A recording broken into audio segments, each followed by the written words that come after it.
क्या है, क्यों क्या है, क्या इतने दिन में AIMIM जागी है? देखिए, मैं टाइम्स ऑफ एडवोकेट जिला अध्यक्ष MIM मेरठ। देखिए, जागने की बात तो ये है कि MIM कभी सोई नहीं थी। हम पिछले 10 साल से मेरठ के अंदर लगातार पब्लिक के बीच में हैं और जो मुद्दे हैं वो उठाते चला रहे हैं। आज भी हम DM साहब के माध्यम से राष्ट्रपति महामहिम को हम एक ज्ञापन दे रहे हैं, जिसमें हमने मांग की है कि उत्तर प्रदेश के अंदर 2014 के बाद से देखा जाए तो मॉब लिंचिंग बढ़ती गई है और जब से 2024 के चुनाव हुआ है इस बाद तो इतनी मॉब लिंचिंग बढ़ गई है कि जहाँ देखो मॉब लिंचिंग हो रही है। एक मासूम को भीड़ द्वारा हत्या कर दी जाती है, उसे बुरी तरह मारा जाता है, नाम पूछकर, उसका धर्म पूछकर, उसकी जाति पूछकर। मुस्लिम और दलितों को ऐसा टारगेट बना दिया गया है कि जहाँ इन्हें देखा इन्हें मारना पीटना शुरू कर देते हैं, यहाँ तक कि इन्हें जान से मार देते हैं। हमारी ये मांग है कि इन जैसे दोषियों के खिलाफ कड़ी से कड़ी कार्रवाई होनी चाहिए। जो अभी कानून बना है मॉब लिंचिंग के लिए उसे फास्ट ट्रैक कोर्ट में उसकी सुनवाई होनी चाहिए। दूसरी चीज़ ये है कि एक बुलडोजर नीति चल रही है, सरकार जिसके घर पर चाहती है बुलडोजर चला देती है। कोई दोषी है तो हम कहते हैं कि दोषी के खिलाफ कार्रवाई होनी चाहिए।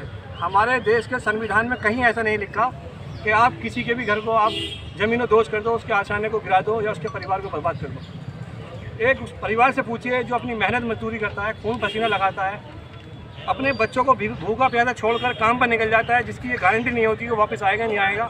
वो बड़ी मेहनत से एक आशियाना तैयार करता है और सरकार जहाँ सी देर में बुलडोजर लाती है उसे फिर ज़मीन में मिला देती है। ये नीति बहुत गलत है, हम इसका विरोध करते हैं और हमारी ये मांग भी है कि ये दोनों चीज़ें बंद होनी चाहिए।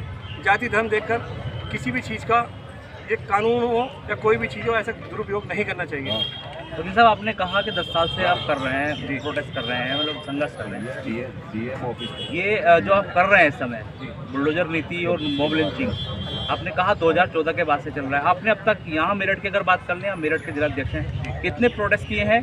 और दूसरा ये कि आप लोकसभा चुनाव नहीं लड़ते हैं, विपक्ष के पाले में गेंद फेंक देते हैं, विपक्ष दिख नहीं रहा है, तो आवाज़ उठाए तो उठाए कौन? आप चुप बैठ जाते हैं, विपक्ष आ नहीं रहा है। देखिए, हम समय समय पर हमने मांग उठाई है।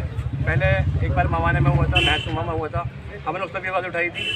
अभी एक खतौली में मामला हुआ था, एक एनकाउंटर हुआ था, हमने उसमें भी आवाज़ उठाई थी। और पुलिस दोषियों के खिलाफ हमने जो है इसमें 56 में एक बात दायर कर रखा है जो अभी लंबित है। मैं उसको खुद पैरवी कर रहा हूँ, मैं उसमें एज ए एडवोकेट उसमें पैरवी कर रहा हूँ। और दूसरी चीज़ ये है कि आप लोग कह रहे हैं कि 2024 में जो हमने मैदान छोड़ा, देखिए हम हर उसके साथ हैं जो बीजेपी को हरा रही है।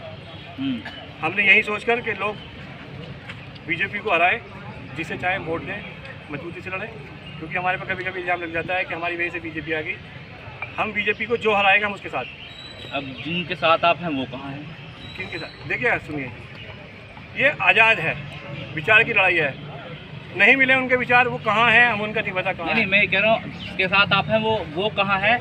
आपके प्रोटेस्ट के जो आप जो प्रोटेस्ट कर रहे हैं तो विपक्ष का काम है, आप भी विपक्ष में, हालांकि आपका कोई प्रतिनिधित्व है नहीं अभी, ना कोई सांसद है ना कोई विधायक है यहाँ पर। देखिए, हम जिस पार्टी के हैं उसकी जो राष्ट्रीय अध्यक्ष है बैरिस्टर सुनील ओवैसी, वो अकेले ही विपक्ष से भारी पड़ जाते हैं, विपक्ष के बराबर अकेला काम कर रहे हैं। अगर ये विपक्ष कमज़ोर है तो हमें इसकी कोई दिक्कत नहीं है।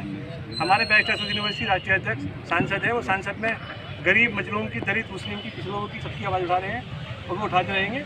हमारे लिए इतना ही बहुत है कि विपक्ष आप कह रहे हैं मजबूत नहीं है, कमजोर है, फिर आपने मैदान की छोड़ दिया उनके लिए कमजोर। हमने ये सोच के छोड़ा था ना कि जो हम उनका साथ दे रहे हैं शायद ये मजबूती से उसका सामना करेंगे, लेकिन हमें ये उम्मीद नहीं थी कि उतने कमज़ोर पड़ जाएंगे।